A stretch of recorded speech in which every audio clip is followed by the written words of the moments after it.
Dial us up. We're ready? Okay. Here we go. Good morning, everybody. Welcome to the regular meeting of the Montezuma Board of County Commissioners for September 9th, 2025. We'll call this meeting to order and stand with me and have the Pledge of Allegiance today. I pledge allegiance to the flag of the United States of America and to the republic for which it stands, one nation, under God, indivisible, with liberty and justice for all. Okay. Commissioner Candelaria is absent today. He's on the way to a PILT fly-in, payment in lieu of taxes. Maybe we can get a little bit more money. We'll see. Okay, first up, approval of the minutes. I move to approve the proceedings of the Board of County Commissioners for Montezuma County held on Tuesday, September 2nd, 2025 as presented. I'll second that. All in favor, say aye. Aye. Aye. Planning.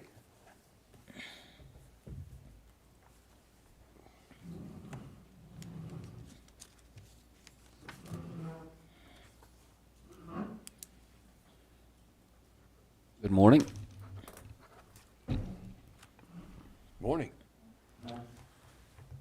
So the first agenda item we have is on the Cox subdivision that was approved September 13th of 2022 with the road and bridge operation and discussions and planning and engineering and trying to get that coordinated out there at 25 and 184. They did not put in their east driveway access just because we weren't sure what would or wouldn't hit a road that may be rerouted. So they're requesting a 90-day extension to their vested rights, just so that now with everything coordinated, figured out, they can go ahead and get their driveways done and permitted. They've got utilities in, but just to satisfy their phase one of their subdivision, they would just like to request that, make sure they get it all done and permitted, and then see where the road goes next year. Okay. Gerald, do you have anything? I guess, Stephen, according to the land use code, is this typical for us to do it for? Yeah, I mean, so it seems like when we done these before, we made them like for a year, extended it for a year. Or is 90 days going to be enough? I guess that's my only question. Yeah, and I did talk with Mark last week, and he said that shouldn't be any problem at all. They really didn't need to do a year. I don't know that there's a standard extension date. We've done in the law, in general, vested rights are vested for 3 years, right? That's what it says in the law. But what it actually says is that you can't extend it beyond the 3 years unless it's expressly authorized by the local government. So it doesn't say it has to be a certain amount of time for that extension. The main thing is that the local government needs to weigh in and explicitly approve any extension of that 3-year period. I guess, though, I mean, it could or make some sense with that whole road realignment. You know, if we did do a 1-year extension, they don't have to wait that long to get it done, but that would cover any variations in construction and engineering that may or may not come up when the actual work starts.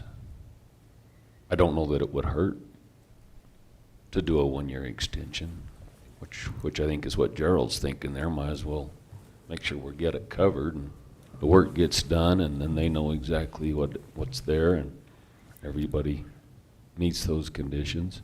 Yeah, we may be a little bit longer than 3 months getting that done. That's what that was my concern. I mean, I don't see why we don't make it for a year. And go ahead. Yeah, I think you would just include that in your motion then, if Yeah. that's how you wanted to do that extension.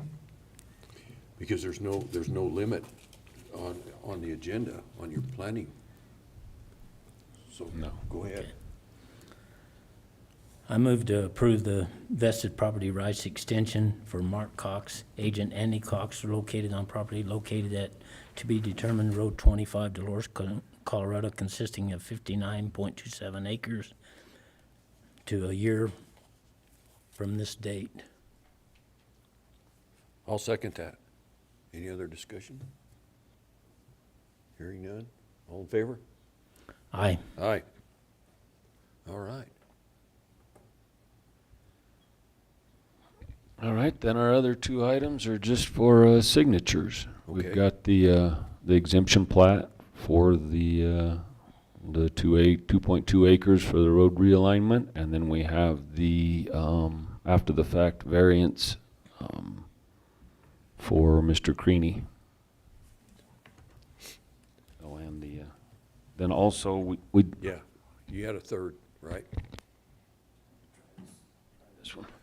Then we do have one other Mylar. It's for the El Chapel LLC single lot development that was approved this last summer. We have that Mylar for signature. Okay, all right.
Okay, That's it for our agenda. well, thank you very much. Thank you.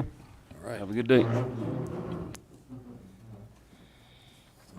Okay, is there any other deletions or changes to the agenda? Anybody have anything? I don't, no. Okay, we have any public comment? Okay, now I gotta read the thing. The public comment portion of the agenda provides the public an opportunity to speak to the Board of Commissioners about issues that are not on the main agenda. Testimony relating to scheduled agenda items will not be allowed during public comment. Rules of decorum will be strictly enforced.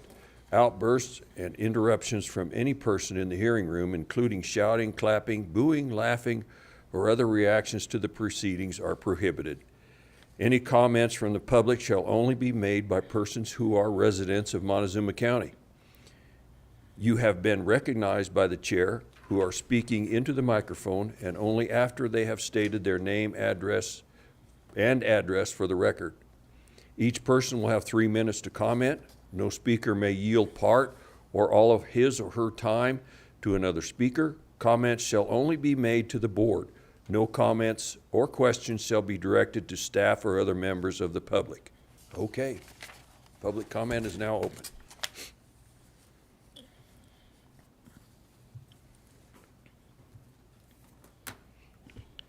Good morning, Commissioners, gentlemen, and Kim. Thank you for the opportunity. I didn't watch the whole workshop yesterday. It started out, it was long just to begin with.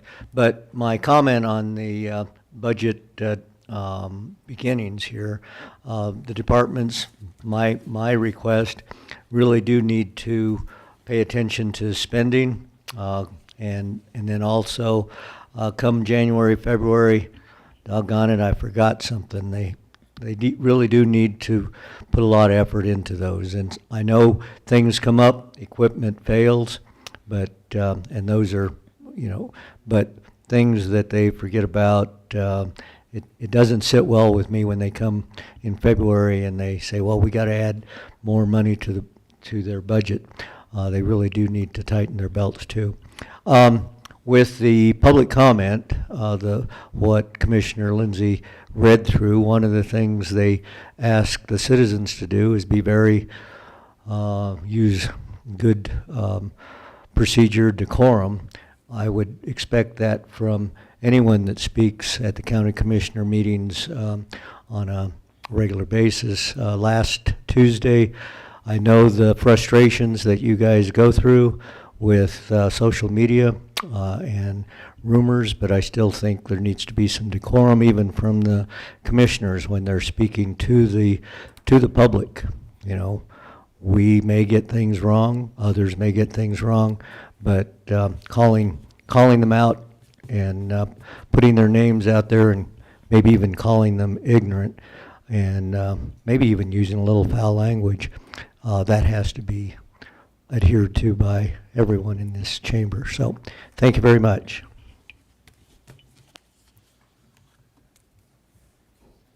Okay, anyone else? Public comment? Seeing none, we shall proceed. Jones and DeMille Engineering has a presentation on a parking lot assessments. Come on down, gentlemen.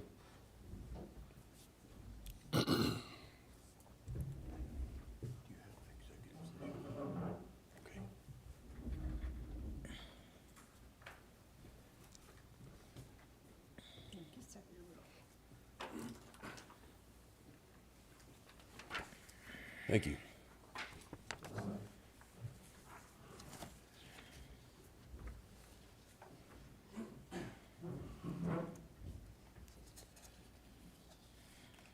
Good morning. Good morning. I want to thank you guys for letting us take a little bit out of your day this morning to talk about this. Most of you know me. My name is Ty Copenhafer. I'm the office manager here for Jones and DeMille Engineering. We worked with your maintenance department to look at these parking lots for you, and I just wanted to take a little bit of time to show you kind of what we've seen going on, and also show you some technology that we have as a company. The good thing about Jones and DeMille, we're small enough to be in a lot of these rural communities. Our corporate office is in Richfield, Utah. It's got a population a little less than Cortez. We're spread out across the Mountain West. We have around 180 employees, so we're big enough to pull in the fancier technology, some of these more efficient things, but we're small enough to be in these communities and be here to help and to care about it. I think I'll pass it on to McLean. So McLean Farmer, he's in Richfield, Utah. He came down, he's our pavement engineer. He does a lot of maintenance treatments, a lot of roadway design, things like that. So he'll take it from here and kind of show you the ropes about what we did for you. Thanks, Ty. I'm just gonna go through the process of what we did for you, kind of the scope that we followed first. Pull that microphone a little bit closer to you. So The scope that we followed first, and then what we'll do is go over the results and then the costs of what we came up with as far as treatments go. So just quickly, you can see up on our screen, this is a software that's called Violytics. Violytics is a German company. They're backed and their funding comes from Volkswagen. And what it is a AI generated software that when we drive parking lots or drive roads, it takes a picture every 10 to 12 feet. So let me show you what that looks like. So every one of these points is a picture that's taken from the windshield of a truck or a car, or you can put it in a four-wheeler if you want. And we drive the parking lots, takes a picture every 10 to 12 feet. Once we do that, the AI system takes that image and assesses the pavement inside that image itself. So each one of these points is a rating of the asphalt in the parking lots. We can do this for your roads as well. So this isn't strictly, actually the bread and butter of Violytics is roads. We just wanted to use this for your parking lots as well. And so what this does is it takes an average of every one of those points and gives you an overall score. So you can see this segment here.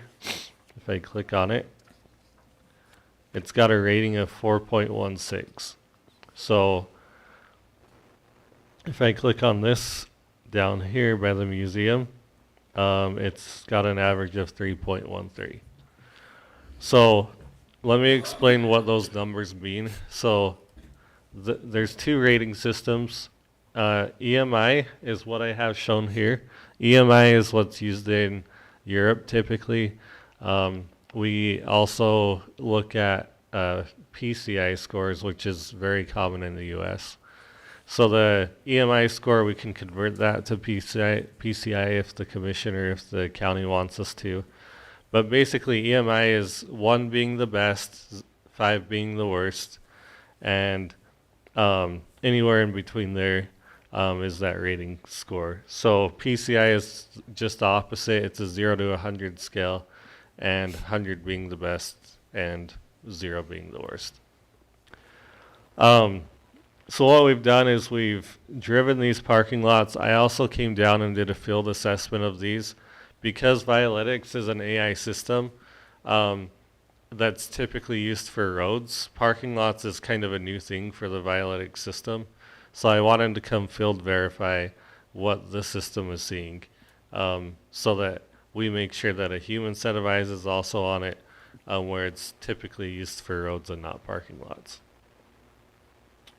So I'm going to go through the 4 parking lots that we assessed today, and then I will get into kind of the results of, as I go through each parking lot, I'll tell you what my recommendation is, and then I'll tell you what the cost of that recommendation is going to be. The one caveat is there's one parking lot, and it's actually the first one. It's the admin building here, the parking lot here. There's 2 options there. I suggested the cheaper option, but I will have a discussion with you on whether or not you want to move forward with another option that I would suggest as well. So I'll get into that here in a second. Okay, so here at the admin building, we have really 3 or 4 sections of parking. This northwest parking area is actually in decent shape. That one I suggested doing a mastic seal on. A mastic seal is a spray-on application of oil and aggregate, and it just seals that asphalt off, as well as doing some soft spot repair. There's some soft spots throughout the parking lot that need to be fixed prior to that treatment taking place. The other suggestion I had was, I'm going to try and pull this up on Google Earth. if you're familiar with the parking lot out here, and this, I don't know what this building is. What is that building? That's a privately owned Yeah. building. Okay. Yeah, it's not. So whatever building that is, just behind it, the roof used to drain, I guess, down off of it and into the parking lot. Now it's changed direction. But what we're seeing is there's a flow line, kind of a dip in the parking lot, and the water, because it has nowhere to go, it just sits there and freezes and thaws in the winter, and then also in the summer it just ponds. So our suggestion there on the south side of that parking lot is to put a concrete gutter pan in that flow line. So saw cut the asphalt out, put a gutter pan there, and then pave on the south side of that gutter pan so the water flows into that gutter pan, and we fix that bad asphalt that's in there. So that takes care of that drainage issue. And then the rest of the parking lot that you can see here in white, we're suggesting that mastic seal with some soft spot repair and crack seal. The only area that I hesitate suggesting that treatment type is specifically this parking area from the entrance here to this building. There's a lot of utility cuts and patches through that.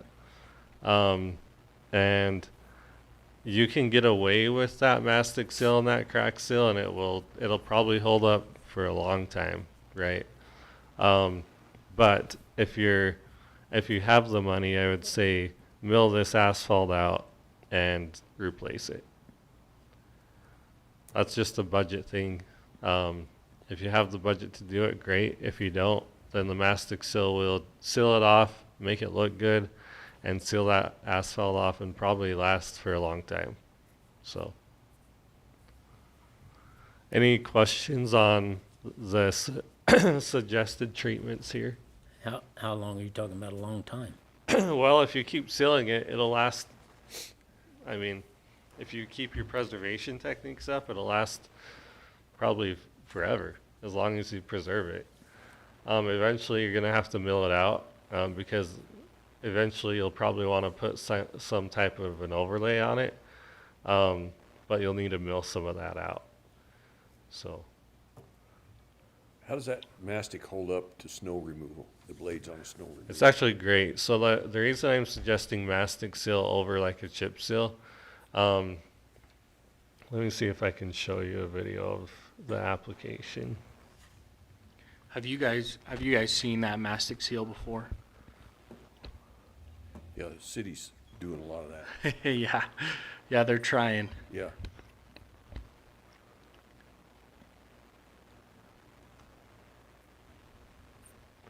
See if I can pull up a YouTube video here really quick. Here we go. Yeah, well, he's pulling that up. The mastic seal over Guys, we are going to be sealed. chip seal in a parking lot. Chip seal, every time you blade it or you turn on it, it pulls up the chips. Yeah. And you guys are familiar with that. This mastic seal is asphalt treatment. It doesn't add any structure. It doesn't add any coarse aggregate to the asphalt. It just helps preserve and maintain the life of that asphalt. So it's really good for parking lots that the asphalt's in decent shape in, and you're trying to extend the life as long as you can. So this guy's putting it on with a tack pot. A lot of guys will use like a distributor truck, but that the spray stuff that he's putting on right now has very fine aggregate in it, along with oil. Typically, it's like a CSS1 oil that just seals off that asphalt. On roads, you're going to see that come off over time. In parking lots, it lasts quite a while because they're lower traffic. So I don't suggest using this application for a roadway, but I do suggest using this in a parking lot. Mostly because of that, all of the turning movements that you see in a parking lot, you're going to lose most of your treatment if you do a chip seal.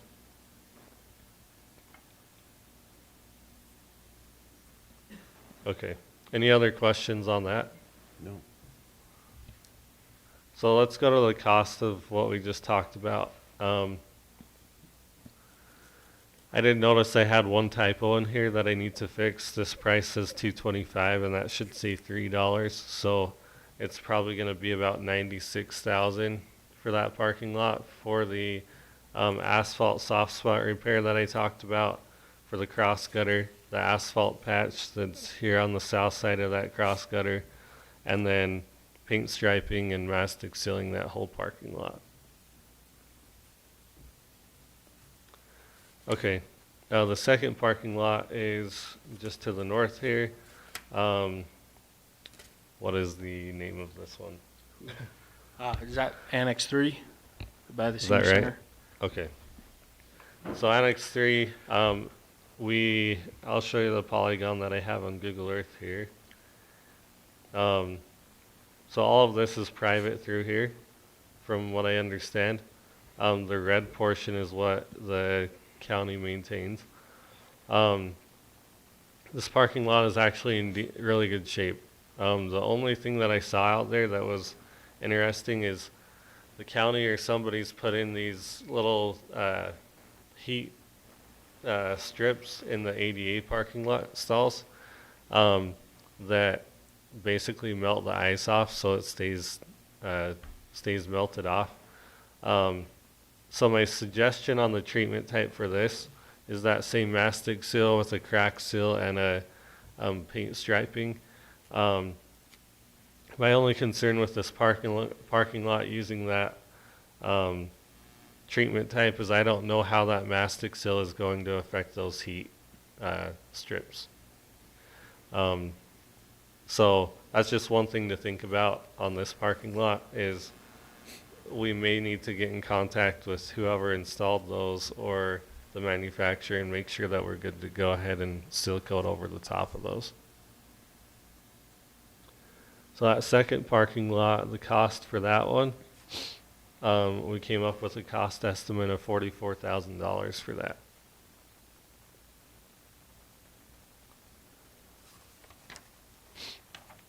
Third parking lot, this is the Senior Citizen Center, and a very similar treatment type here.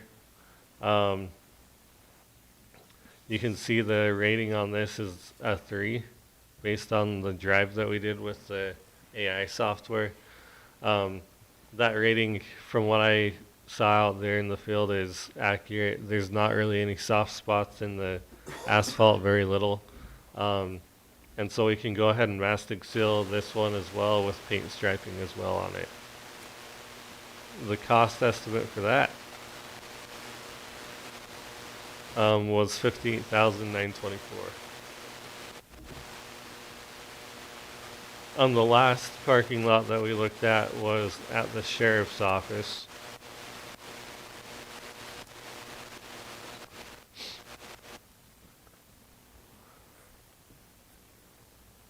This one was interesting. It's relatively new asphalt. I don't know if anybody here knows how old that. Do you know how old that building is? 25? Yeah. Okay. Is that asphalt pretty new? 2002, 21. Okay. So we went out and looked at this. We ran the AI software as well. This right half of the parking lot looks like it's in really good shape. Once you get past this, there's a joint right here in the asphalt. Once you get past that into where we're showing blue, there's massive cracks that are like 2 inches wide in some spots. From what I could see, I think the asphalt's too thin. I don't know if it just got installed too thin or what, but it looks like the asphalt isn't thick enough. That, and I think the thermal expansion in that asphalt, sometimes when parking lots get paved, they use a binder content that's not made for the weather here in Colorado. And so the suggestion that I'm suggesting in the blue there, is to repave the blue part. And when we get to that point, we'll be sure to spec out the correct asphalt binder that's going to hold up to that weather, because the cracking there is caused by thermal expansion. And so we'll make sure we get a good binder for that asphalt when we put it in. So the red here is a mastic seal as well, so we can just seal coat that. And then the blue here, we're saying basically remove all that asphalt and then we'll repave it. This north side of the parking lot here, this little rectangle here is currently dirt.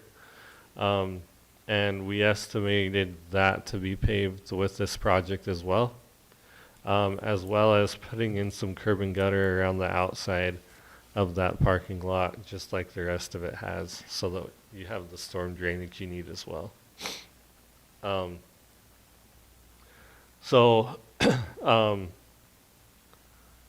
me go to that cost really quick. That cost is $62,688 on that one.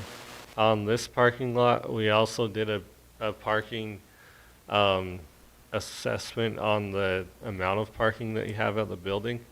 So we ran it two ways. The way that I put in this memo is based on the City of Cortez, their standard for buildings. So basically, we took the square footage of the building, including the second story in this right-hand side. And the City of Cortez requires every 400 square feet of building space, you need one parking spot. So based on that, let's see, you should have 104 parking spaces. You currently have 63. So you're lacking about 41 parking stalls at that building. And so you're going to add probably about 25 by paving that north side. So you're still lacking about 15 stalls. Something else we talked about was expanding this parking lot to the south to make this parking lot a little bit bigger. I guess my thought is if you're still needing more parking on this side, there's a possibility of trying to connect pedestrians from this side of the parking lot over. That's not ideal, of course. Or you look at an option where you're expanding out into this south side.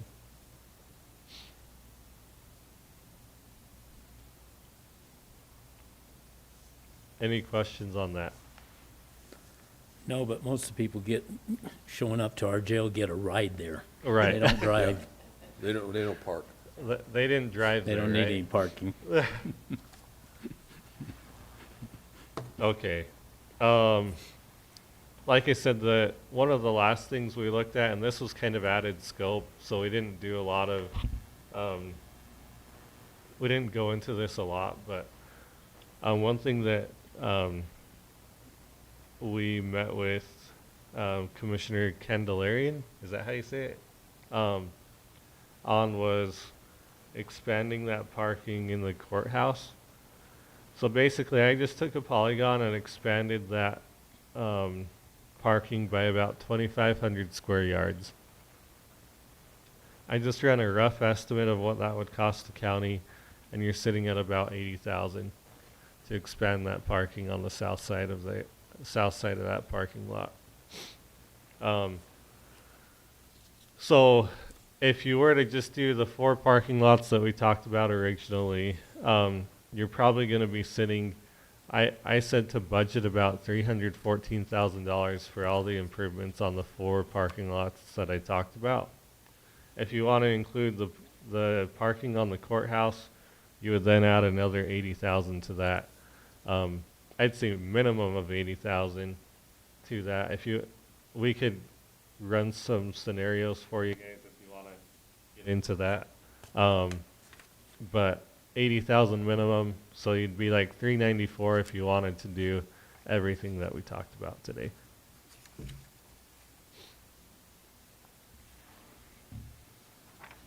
Travis, you have anything? So we did forget one parking lot, and that's the Corners Suite over off of L. He has some similar problems as at the sheriff's office, large cracks. I think we talked briefly yesterday. They're gonna go kind of take a look at that. I mean, we've got capital money that we can budget for this and try to keep our parking lots with longevity. Obviously, the sheriff's office is probably the worst based upon their assessment. I mean, that's the newest facility in our fleet. I mean, in our buildings is that parking lot. At the sheriff's office? Yes, Well, I'm not sure who put the asphalt down, but I'm not even. maybe there was a defect there somewhere, I don't know, but it's probably, it needs repaired, you know. As far as it relates to the courthouse, you know, we've been talking about expanding that parking lot anyways, and we also have to, probably zero-scape, so that might reduce some of the funds that we have to allocate for zero-scape and plus add Yeah. additional parking, so. Yeah, we've got money for capital that we can Okay. budget for next year, but it's up to the commissioners on how you want to proceed with that. Okay. We'll take a look at it and bring it back. Let you guys know when we're ready to go, if we are. Sure. Yeah, I just want to add to these friction seal, the mastic treatment that we're talking about. We recommend doing that every few years. How often on the parking lot? About 7. 7? So that's a maintenance item. So as long as you keep up with that, theoretically you shouldn't have to replace the asphalt in that parking lot as long as it's good asphalt with good sub base. At some point you will. It just saves you a lot of money in the long run having to repay maintenance treatments. So it's not I guess I just wanted to clarify, it's not a one-time thing. You know, you gotta Right. keep up on the mastic treatment. You have anything, Gerald? You want to add? No, I was trying to remember what we actually did out in this parking lot, On the as far one, as age-wise, when we put all the, well, you redid this one out here when they did the geothermal. Yeah. The one, the backside one, I don't remember anything ever being done out there. because we were in that parking lot too, though. Yeah. With the geothermal stuff. And one thing I'll do too is on this parking lot out here, I didn't include it in the memo, but I will add it. Just in case you do want to rip this out, the stuff that I mentioned, you may want to consider taking it out. Just in case you do want to do that, I'll just estimate that as a separate dollar amount, and then you guys can make that call. Okay, Yeah, we can see. yeah, We'll have to sit down and decide what You we bet. want to end up doing. see where we're at in budget. I know we've got some in capital that coming up to the end of the year, so. All right. Thank you. Thank you, gentlemen, Thank very you, guys. much. This is one of those lingering maintenance things that's always put to the back, and, you know. Go take another look, and I'm sure, I'm surprised at the sheriff's office parking lot, especially over there. I had never really noticed those cracks, so. Well, I didn't notice them either, as far as, you know, I've noticed them. Yeah. You get cracks in every piece of asphalt, but I didn't realize that was, Given the water drainage into that and the expansive soils that are underneath there, we may turn that into a problem before anything else. yeah. Okay. Travis, you want to bring up the Purdue opioid settlement, or so, which is next? So gentlemen, I'm not quite sure why they done this, but this is kind of an anomaly. This is part 2 of the opioid settlement. We signed it, the previous one, what, a couple weeks ago? Yes. And now we have to sign part 2. It's the same settlement. For some reason, they are coming in different parts. I think Stevens probably looked at it peripherally. This money goes to our SWORD, Yeah. our SWORD combined Southwest Opioid Response District, so I don't think it's a whole lot of money, but if we want to participate, we need to sign this, and that way we Okay. get them their funds.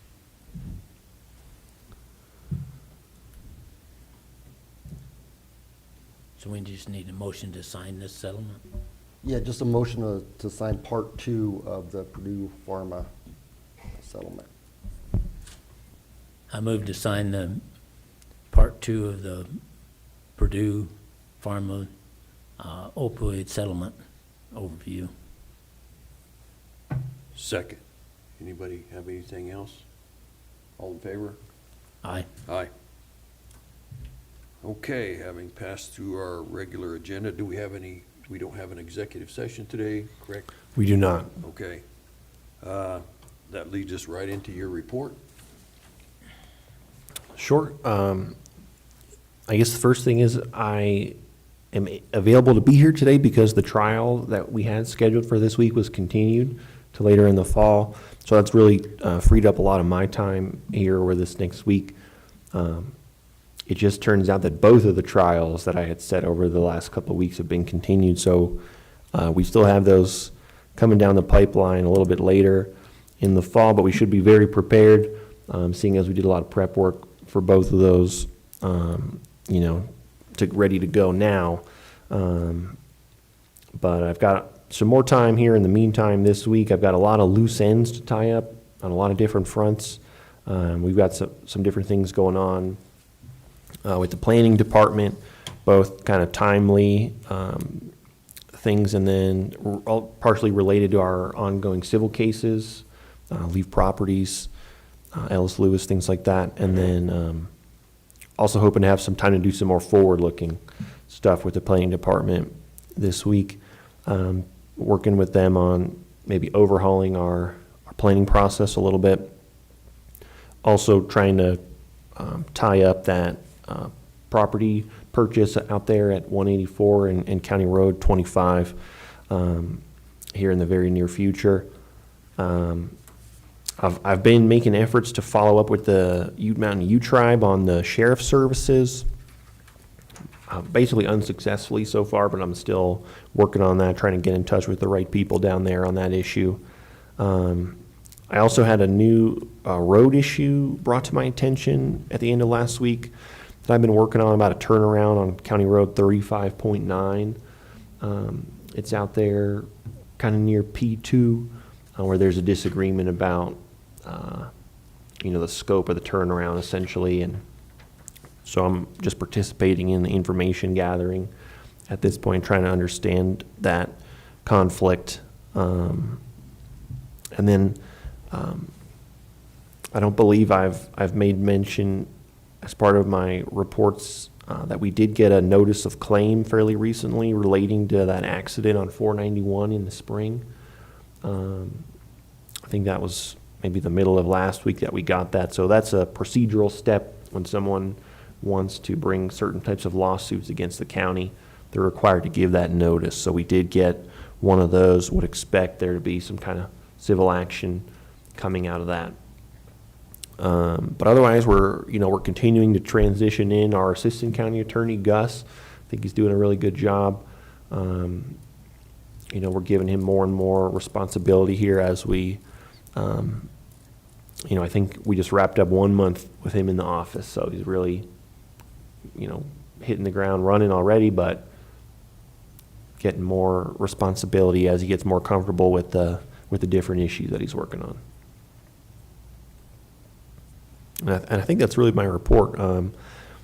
There's not a lot of court time for me on the calendar, even looking forward about the next month or so. I don't know if there's trials going on, that the court's involved in, or if there's training or things like that, but it looks like there's a pretty significant break, which is great because it's been pretty packed for the last month. Even with these continuances of these trials, it's been a very busy time.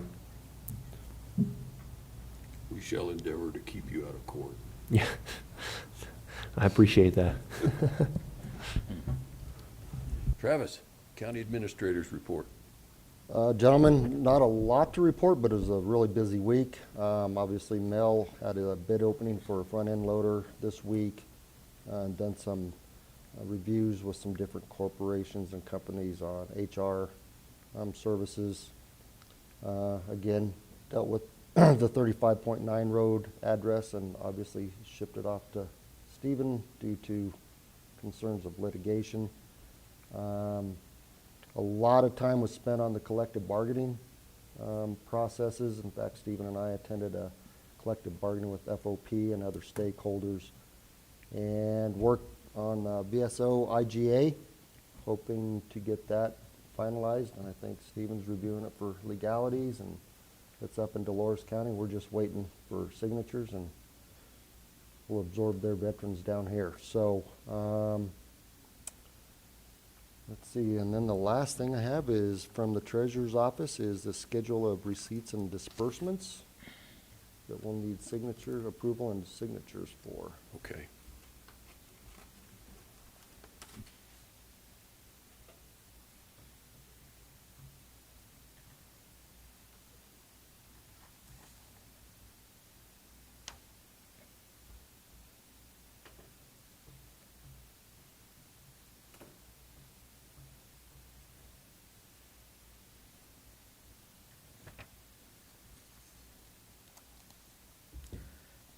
You ready?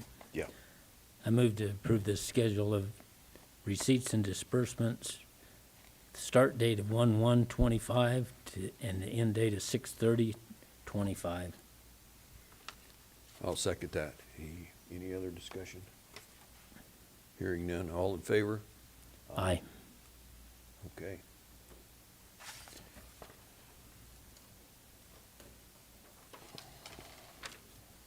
We should have sat closer today.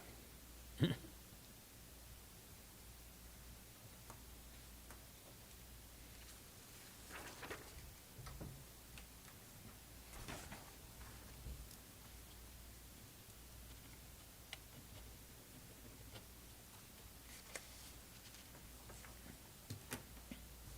right, Kim, you have anything? Yes, sir, I do. I just wanted to, apologize for not being able to appear yesterday for the budget discussions.